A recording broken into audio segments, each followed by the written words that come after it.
Hello കൂട്ടുകാരെ, ഞങ്ങളുടെ പുതിയ വീഡിയോയിലേക്ക് എല്ലാവർക്കും സ്വാഗതം. ഞങ്ങളുടെ പച്ചക്കറികളൊക്കെ കാച്ചി തുടങ്ങി. വഴുതനങ്ങ 2 വിധത്തിലുള്ള വഴുതനങ്ങയുണ്ട്. പക്ഷെ ഞങ്ങൾ പച്ചനാടൻ വഴുതനങ്ങയാണ് പറഞ്ഞിട്ടാണ് ചെടി വാങ്ങിച്ച് വെച്ചത്. പക്ഷെ അത് നീല വഴുതനങ്ങയായിപ്പോയി. നീലയുണ്ട്, പച്ചയുണ്ട് കേട്ടോ. പിന്നെ വേറൊരു ഉണ്ട വഴുതനങ്ങയുണ്ട്, പച്ച കളറിലുള്ളത്. അത് പറിച്ചില്ല, അത് കുഞ്ഞതാണ്, ആവണേ ഉള്ളൂ. പിന്നെ വെള്ളരിയുണ്ട്. എന്താ വെള്ളരി നല്ല വെള്ളരി കേട്ടോ. വെള്ളരിയിൽ ഓട്ടയൊന്നുമില്ല, നല്ല വെള്ളരിയാണ്. വലിപ്പം കുറവാണ്, പക്ഷേ വെള്ളരി നല്ല വെള്ളരിയാണ്.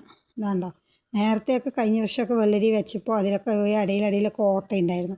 പകുതി അത് നമ്മൾ വേസ്റ്റായി പോകും, കുറച്ചേ കിട്ടുള്ളൂ.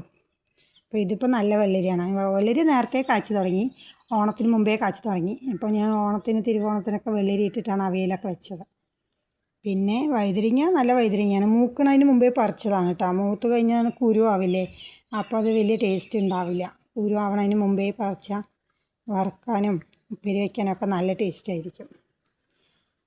അപ്പോൾ നിങ്ങളുടെ വീട്ടിലെ പച്ചക്കറികളൊക്കെ കാച്ചി തുടങ്ങിയോ, പറിച്ച് തുടങ്ങിയോ എല്ലാവരും? ഞങ്ങളുടെ പച്ചക്കറികളൊക്കെ ഇതാ ഓരോന്നോരോന്നായി പറിച്ചുകൊണ്ടിരിക്കുന്നു. നമ്മുടെ വീട്ടിൽ ആവശ്യത്തിനുള്ള പച്ചക്കറികളൊക്കെ ഉണ്ട് ഞങ്ങളുടെ തൊടിയിൽ. വഴുതനങ്ങയുണ്ട്, കോവയ്ക്കുണ്ട്, പിന്നെ പയറുണ്ട്. എല്ലാവരും അവിടെ ഉണ്ടാവുമല്ലോ.